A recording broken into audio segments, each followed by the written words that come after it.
Welcome बच्चों। इस session में हम सभी देखते हैं practice test.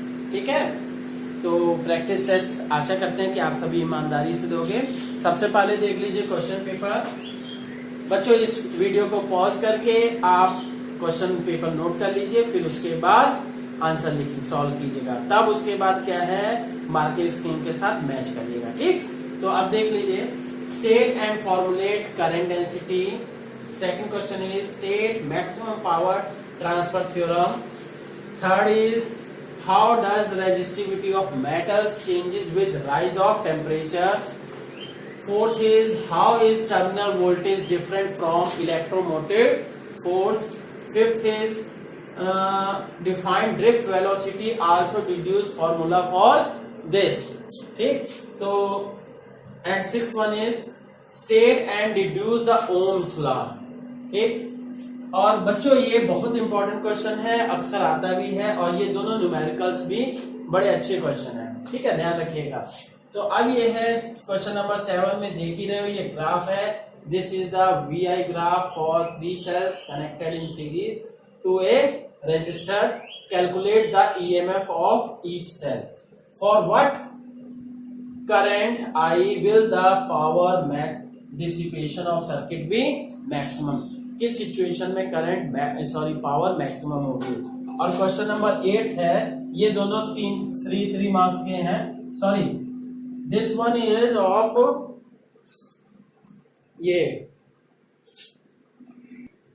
This question is of 5 marks. ठीक है, now let us solve this question paper. Welcome बच्चों, आशा करते हैं कि आप सभी ने ईमानदारी से पेपर दिया होगा। Let us see the solution as well as marking scheme for this. एक फर्स्ट है question, state and formulate current density. Current density की डिफिनेशन क्या है, तो कि टोटल करंट पासिंग थ्रू एक cross section of area, unit cross section of area. ठीक, तो ये क्या है, इसका फॉर्मूला, ये डिफिनेशन पे 1 मार्क, सॉरी हाफ मार्क, और फॉर्मूला क्या है, J equals to I/A cos theta. अगर किसी बच्चे ने फिगर भी बना दिया है तो ये करंट है, this one is the current, this one is the area vector, तो ये थीटा, तो आपको पता होगा ये, तो इस पे भी हाफ मार्क। ठीक, तो हो गया। तो नेक्स्ट है state maximum power transfer theorem, question number 2। तो ये बच्चों थ्योरी के ही क्वेश्चन है। आशा करते हैं कि आप सभी थ्योरी अगर नहीं जानते हो तो नोट्स में से देखिए। ठीक है, state maximum power transfer theorem. Maximum power transfer theorem के लिए सिंपल सी स्टेटमेंट में क्या होना चाहिए कि maximum power will be delivered or dissipated if total internal resistance of the cell is equal to total external resistance of the circuit। ठीक है, यही अगर स्टेटमेंट किसी ने पूरा लिखा है तो स्टेटमेंट है, तो फिर 1 मार्क मिलेगा। ठीक, अगर इसके साथ ही साथ सर्किट बना के भी दिखा दिया है तो और वेल एंड गुड। ठीक, तो नेक्स्ट है question number 3। Question number 3, how does resistivity of metals changes with rise of temperature। आपको नंबर 3 में कि how does resistivity of metals changes with rise of temperature। ठीक, सबसे पहले तो फॉर्मूला हो गया रेजिस्टिविटी के लिए M/NE² टाउ। अगर लिखा है तो हाफ मार्क, नहीं लिखा है तो मैटर खत्म। ठीक, फिर सेकंड कहेंगे कि on increasing temperature thermal velocity of electrons will increase as a result ये, हाँ, as thermal velocity of electrons increases. अगर ये भी लिखा है तो हाफ मार्क। फिर due to frequent collisions relaxation time decreases. Relaxation time जो है डिक्रीज हो जाता है। एज ए रिजल्ट रेजिस्टिविटी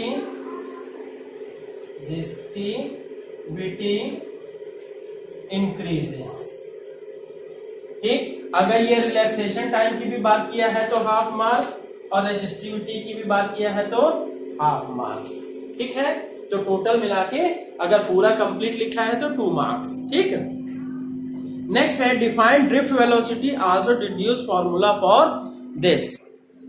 बच्चों अब ये देखिए कि क्वेश्चन नंबर 5 3 मार्क्स का है, तो क्वेश्चन नंबर 5 3 मार्क्स का है। तो ड्रिफ्ट वेलोसिटी की डिफिनेशन अगर है तो 1 मार्क हो गया। इसके बाद थर्मल वेलोसिटी टोटल क्या है, 0 लिखा है, u1 plus u2 plus u3 plus dot dot dot un divided by n equals to average thermal velocity लिखा है, यहां तक लिखा है तो हाफ मार्क। फिर इसके बाद फिर क्या है, ma इक्वल्स टू ee। ठीक, ये है तो यहां से a equals to ee by m, ये अगर लिख दिया है तो हाफ मार्क, 2 मार्क्स हो गए। फिर इसके बाद vd इक्वल्स टू पूरा मतलब कैलकुलेशन, हाँ 2 मार्क्स हो गए। पूरा कैलकुलेशन करने के बाद कैलकुलेशन पे हाफ मार्क, और फिर फॉर्मूला जो निकाले क्या है, vd equals to e tau by m, ये अगर निकाला है तब भी हाफ मार्क होगा। ठीक स्टूडेंट्स, ये क्वेश्चन नंबर 6 में state and deduce Ohm's law. Ohm's law की स्टेटमेंट अगर है, स्टेटमेंट पूरा 1 मार्क, बशर्ते कि पूरी कंप्लीट विद कंडीशंस दिया जाए। ठीक, तो और फिर इसके बाद क्या है, इसका डेरिवेशन के लिए आप क्या है ये जानते हो, हाँ vd equals to e tau by m, और I इक्वल्स टू NEVDA, और साथ में क्या है E इक्वल्स टू, हाँ तो क्या होगा V बाय L, ये सारा लिखा है। तो एक, हाँ इस पे हाफ मार्क दे दीजिए, इस पे हाफ मार्क दे दीजिए, इस पे क्या हुआ 2.5, और फिर इसके बाद V bye I equals to क्या है, ये फॉर्मूला आता है क्या कि ये क्या है, m बाय n e स्क्वायर टाउ फिर इंटू l बाय a। अगर यहां तक कर रहा है कोई तो हाफ मार्क, और इसके बाद भी क्या है दैट, फिर इसके बाद स्टेटमेंट के साथ, स्टेटमेंट भी अगर दिया है इसने भी जरूरी है कि ये कांस्टेंट है, n कांस्टेंट है, टेम्परेचर कांस्टेंट होने पे n और टाउ कांस्टेंट होगा। अगर ये फिजिकल कंडीशंस कांस्टेंट है तो लेंथ और क्रॉस सेक्शनल एरिया कांस्टेंट होगा, तब V bye I will be equal to constant. अगर स्टेटमेंट किया फिर ये, इसके बाद ये टोटल मिला के ये इस पे हाफ मार्क होना चाहिए और यहां तक हाफ मार्क, ये टोटल पे कर दीजिए 1 मार्क अगर पूरा लिखा है। तो यहां से आप इसका ये तीनों अगर लिखे हैं तो 1 मार्क, हाफ एंड हाफ। ठीक, कुछ अपने हिसाब से देख लीजिए पर ये पूरा ठीक। तो अब नाउ स्टूडेंट्स क्वेश्चन नंबर 7, ये ग्राफ दिया हुआ है। This is the VI graph for 3 cells connected in series. Series में है 3 सेल्स हैं, 3 सेल्स हैं इन सीरीज में है तीनों sales.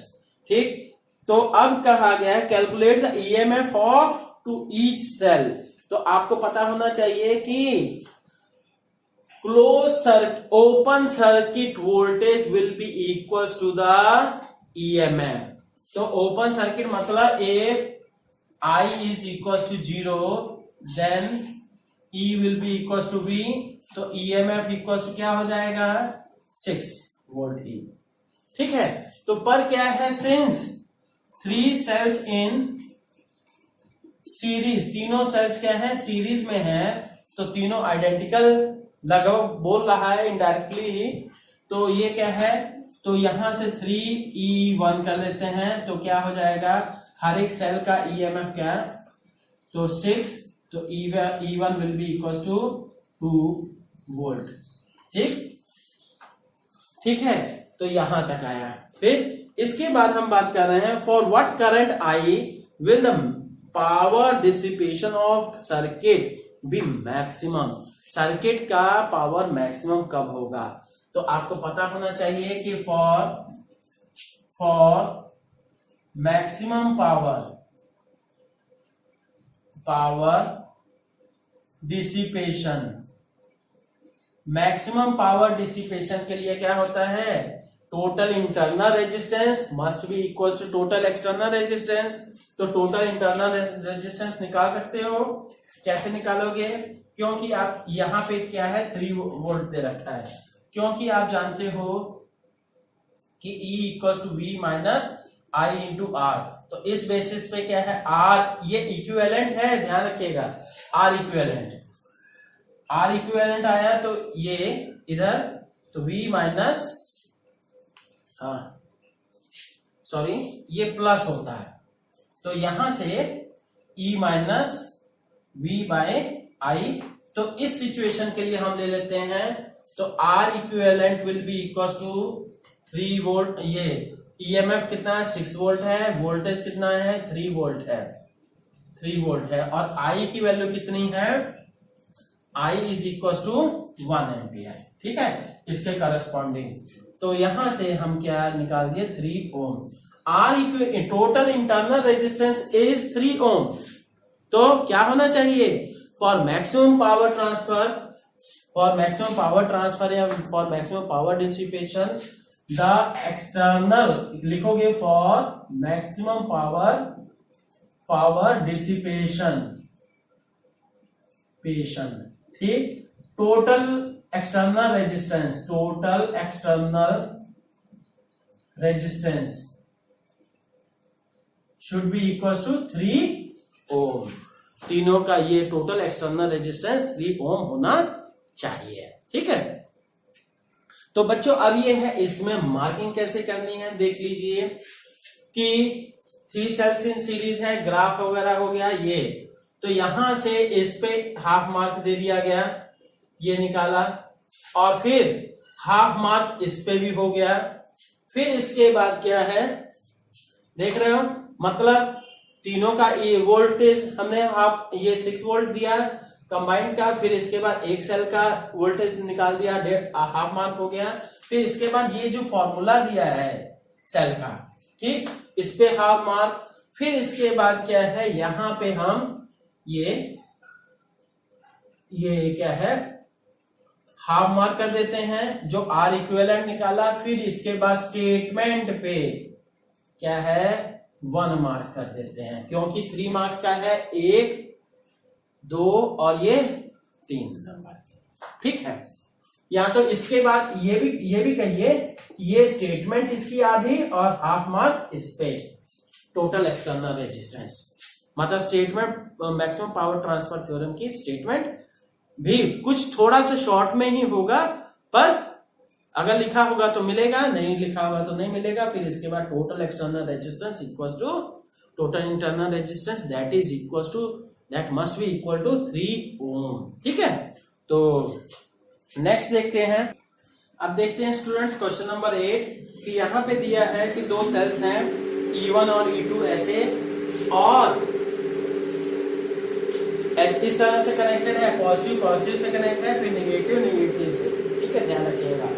In the circuit cells E1 and E2, E1 की वैल्यू कितनी है 4 वोल्ट, E2 की वैल्यू है 8 वोल्ट, और इंटरनल रेजिस्टेंस हो गया R1 का 0.5 ओम और R2 का 1.0 ओम।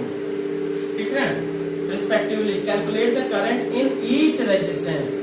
I की वैल्यू निकालनी है तो इन ईच रेजिस्टेंस। ठीक, तो बच्चों अब ये है, इसके लिए सिंपल सा देखिए करते हैं ज्यादा इधर नहीं। देखिए इसके लिए सबसे पहले क्या है, ये पहले सोचिए कि करंट निकलेगा, करंट की डायरेक्शन क्या होगी। E1 4 वोल्ट है और E2 8 है, कौन सा ज्यादा है, 8 वोल्ट। तो अब क्या करेंगे कि EMF, इफेक्टिव EMF क्या होगा, that will B E2 minus E1। ठीक, तो E2 minus E1 equal to 8 minus 4, that will become 4 volt. मतलब ये वाली बैटरी हावी हो गई, ठीक है, ये वाली बैटरी E2। तो करंट इधर से ही निकलेगा, ठीक, इधर से गया I, इसके कारण से हम करंट कर दे रहे हैं I। अब ये I यहां जाके दो पार्ट्स में बढ़ गया, इसमें I1 कर देते हैं, इसमें I2 कर देते हैं, फिर से यहाँ पे ये पॉइंट A कर देते हैं, ये पॉइंट B कर देते हैं। ठीक है, अब इतना, ठीक, तो अब क्या कर दिया गया कि टोटल EMF इतना आ गया, इन दोनों का रेजिस्टेंस, फिर इसका इसके साथ सीरीज में निकालते हैं। अब पहले निकालते हैं क्या, ये between A and B, A और B के बीच क्या हो गया, 1/r dash equal to 1/3 plus 1/6।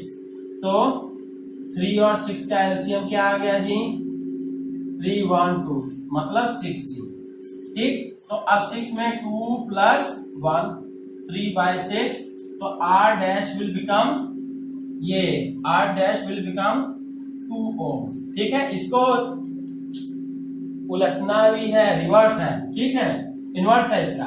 तो अब r डैश की वैल्यू इन दोनों के कारण से इफेक्टिव रेजिस्टेंस इतना आ गया, but this resistance is also in series, so since 4.5 ohm and r dash are in series, तो क्या हो जाएगा, r इफेक्टिव, ये एक्सटर्नल रेजिस्टेंस की बात कर रहे हैं, 4.5 प्लस r डैश की वैल्यू कितनी हो गई, हाँ यहां निकाले ना 2, तो टोटल इज 6.5 ओम।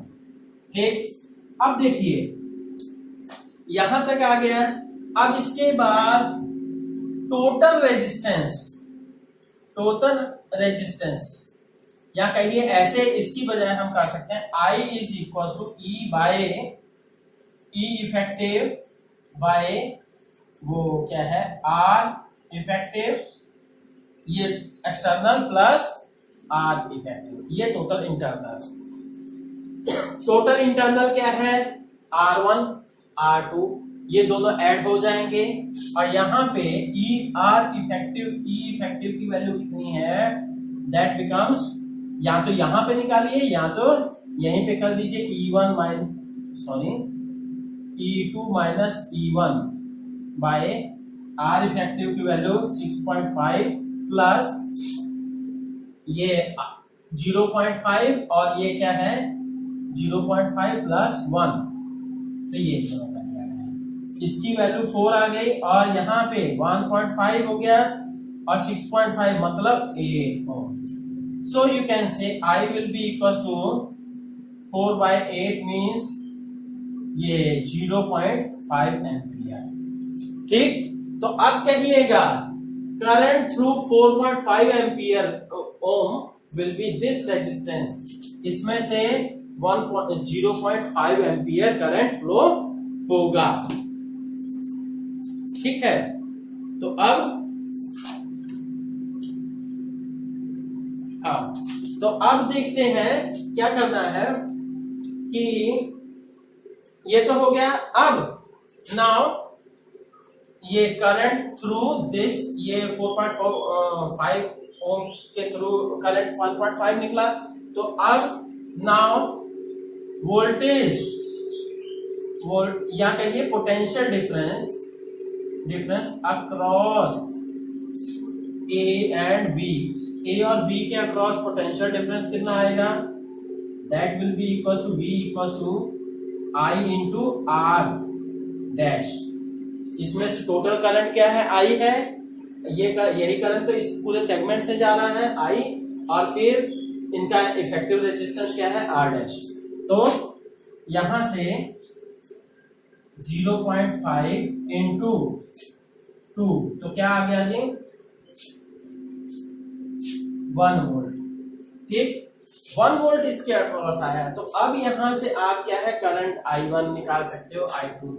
सो ये V since V equal to I into R होता है तो इसलिए I1 equal to V bye ये वाला इसके अक्रॉस भी V बाय R की वैल्यू 3 रख देते हैं तो क्या आ जाएगी 1/3 एम्पियर। I2 की वैल्यू V बाय 6 रख देते हैं तो मतलब 1/6 एम्पियर। ठीक है तो ये इस तरह से आपकी का करंट की वैल्यू अगर इसको डेसिमल में निकाल देते हो वेल एंड गुड। ठीक है अब देखिए स्टूडेंट्स ये 5 मार्क्स का क्वेश्चन है। तो 5 मार्क्स के क्वेश्चन में सबसे पहले तो ये देख लीजिए कि यहां तक अगर ये पूरा सबसे पहली बात ये लिख ही लिया है तो अभी आप मार्क दे दीजिए। ठीक है पर ध्यान रखिएगा बोर्ड में मिलता नहीं है पर क्या है सिस्टमैटिक तरीके से हाँ ये है अगर यहाँ ये आपने निकाला इफेक्टिव तो हाफ मार्क इस पे रहेगा। ठीक अब इसके बाद ये करंट अगर इसमें आपने शो कर सर्किट बना के कर दिया तो इस पे भी हाफ। ठीक और इफेक्टिव रेजिस्टेंस दोनों का निकाला तो इस पे हाफ।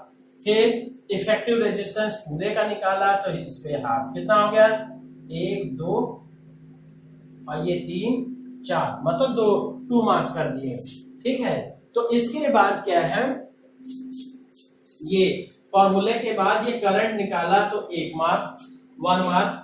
ठीक है तो यहां की बजाय ये कहिए 1 मार्क 1 ये 2 और ये 3 नंबर 3 मार्क्स हुआ। अब इसके बाद ये इस पे भी आप ये वोल्टेज निकाल रहे हो 3 मार्क्स और ये क्या हो गया 1 मार्क ये वोल्टेज के लिए कर दीजिए क्योंकि इसमें मैक्सिमम बच्चे गलत करेंगे। और फिर इसके बाद क्या है ये भी I1 की वैल्यू निकाले हो हाफ मार्क और इस पे निकाले हो half mark. Half and half 1 and 1 2 and 1 3 and 1 4 and sorry ये भी है एंड 1 5। ठीक है तो बच्चों ये है बढ़िया से कीजिए। और प्रैक्टिस टेस्ट इसलिए होता है कि इसलिए नहीं होता कि आप अच्छे से अच्छे नंबर पा जाइए और फूल के बिल्कुल सोचिए कि हाँ बहुत पढ़ने लिखने लगे, पर इसलिए होता है कि आपकी अपनी वीकनेस पता चले। ठीक है जहां भी वीकनेस है आप उसको दूर कीजिए और फिर उसके बाद फिर से तैयार कीजिए। Okay thank you.